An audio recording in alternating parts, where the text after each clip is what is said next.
Trans Issues 101. Hello! It's Thursday. Honest, it really is.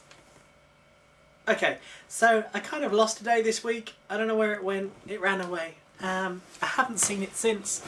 And so, for some reason, it's Friday. Okay, so this week's topic is transmedia, which covers a massively wide spectrum. And could be anything, which is good because I don't really watch TV. I know we have Hollyoaks over here. I don't really watch TV, as I say. I specifically don't watch soaps. I watched about 3 episodes of Hollyoaks just to find out about the Jason character. And I thought they did a really good job with it, to be honest. It's been handled largely quite sensitively. But once again, an issue that's been brought up by a couple of the trans websites is that the actor playing Jason isn't trans, and surely there are plenty of trans people out there. There's plenty of trans activists out there that would be willing to have played that part. So why couldn't they have that part?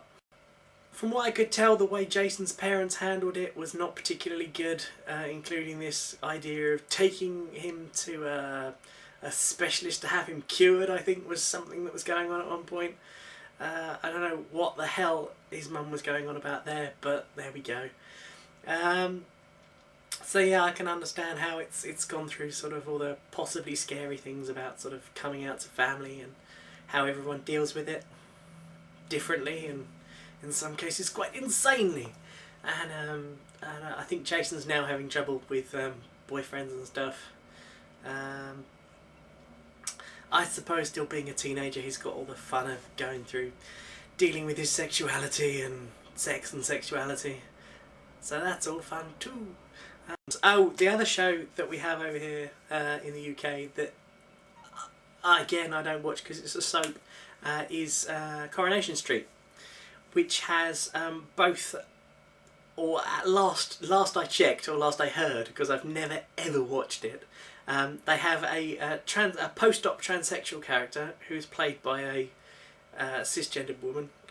Yeah, so they have not only a post-op trans character, they also have a transvestite character who's recently come on the scene. I don't know where that's going or what's going on with it, but I know there is a website that also has a Facebook group that I'm a member of, and they're called Transmedia Watch. They're largely UK based because I think the person who runs it, who I believe goes by the screen name of Ice Maiden, has quite enough trouble watching all of UK television to try and, including Sky and Digital, to find out what's being said about us at any given time without dealing with the rest of the world as well. So yeah, Transmedia Watch, they have a website which is transmediawatch.org. As I said, they also have a Facebook group. I will put all of these details down in the details box below. One of the other websites that I came across when I first came out, or even before I came out, that I got a lot of information from, and they directed me to a lot of other sites that were very helpful to me, including finding out what I could get, what sort of treatment I could expect from GPs and health authorities, which is quite a big issue apparently. Everything from that to sort of the effects of hormones. They've now split up into two websites because in order to keep their I think the search engines happy, they've removed all of the somewhat graphic images because they have pre and post-op surgery images as well, which obviously aren't suitable for young viewers and are incredibly graphic. So yeah, if you're thinking, yeah, it's going to be an easy ride and you want to see horrible, swollen painfulness, then that's the website to go to, the 18+ section of the website. Unfortunately, because of the people that supply their forum, that sort of host it for them, it is a little bit seedy there now, which is a shame, because there you are thinking you're going to be getting like, okay, yeah, an adult point of view, an adult perspective, but all the banner ads that are attached to it are, as I say, a bit seedy, but bear with it because the content is actually very informative and very helpful. That's transgenderzone.com. Again, I'll add that in the details below. Yeah, so they help me out a lot. You can post in there with agony questions, general questions, even like jokes and humour, if you happen to have anything humorous that the rest of the community may enjoy. And even non-trans topics. They also do a live stream every Saturday, I think it is, which is UK time on Sundays about lunchtime, I believe, via Skype. So you can join in, you can chat, and they are very helpful. They obviously have like a whole topic section where they'll deal with whatever's going on during the week, and then I think they just sort of open the floor up for general chat amongst the rest of the community that isn't recorded. So they do a podcast that comes out of that first hour, and the rest of it is just free chat. So if you're worried about saying anything that may be added to the podcast, you can make sure that you leave it until after the first hour.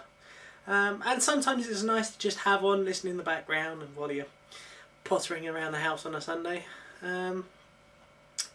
or just listen to the podcast. They're all up there, they're all available. Again, it is largely UK based, but there are a lot of US members on there as well. I'm not sure about the rest of the world. Showing my terribly British ignorance there. So what else? Okay, we've had Transgender Zone, Transmedia Watch. Okay, films! Now, there's a documentary movie called Trans the Movie at www.transthemovie.com. And I've only seen the trailer, which I believe is being hosted on YouTube, but they also have it on the front page of their website. It looks like it's going to be really good. I believe it's currently in post-production and due to be out 2012.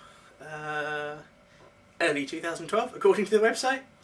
And it's the story of, I think, 6 people going either way through transition, F to M, M to F. Yeah, I mean, it looks like it's been really well dealt with. It's everyone seems to have been treated with a certain amount of dignity, which is good. Yeah, I think they've done a really good job there. Check it out. It's definitely worth a look. The advert's really good. I really enjoyed it.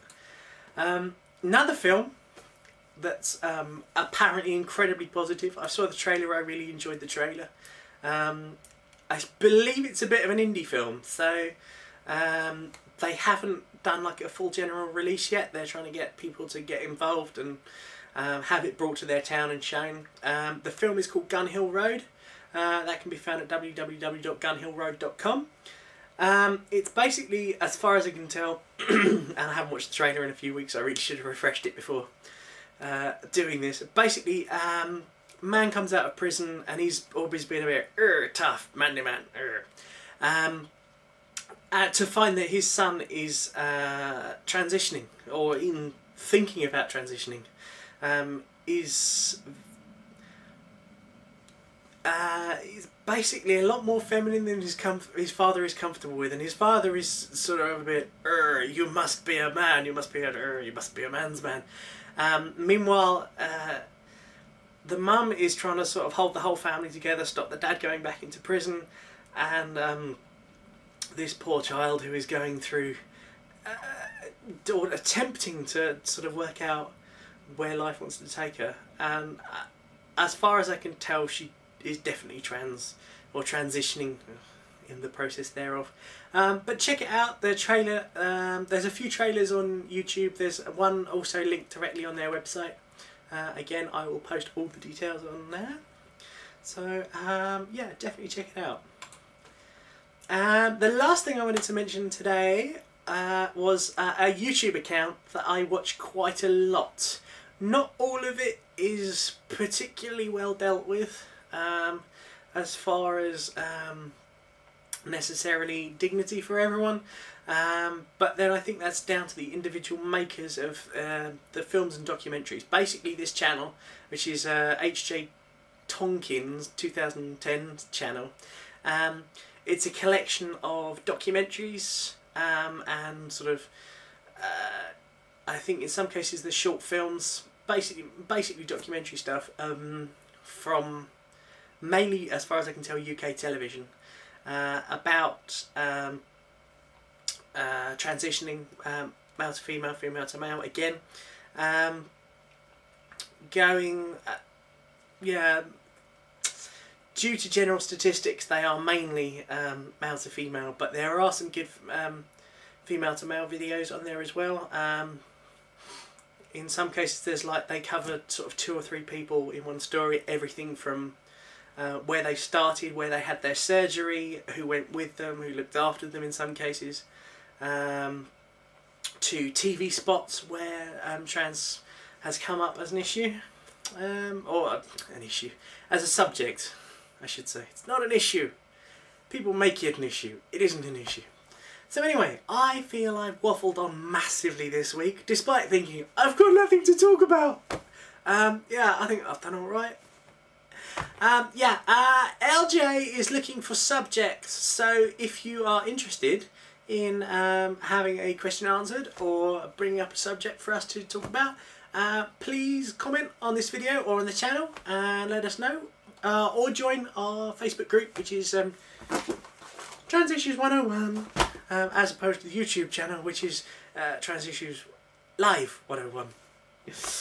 So yeah, everybody have a lovely week, and I shall see you next week.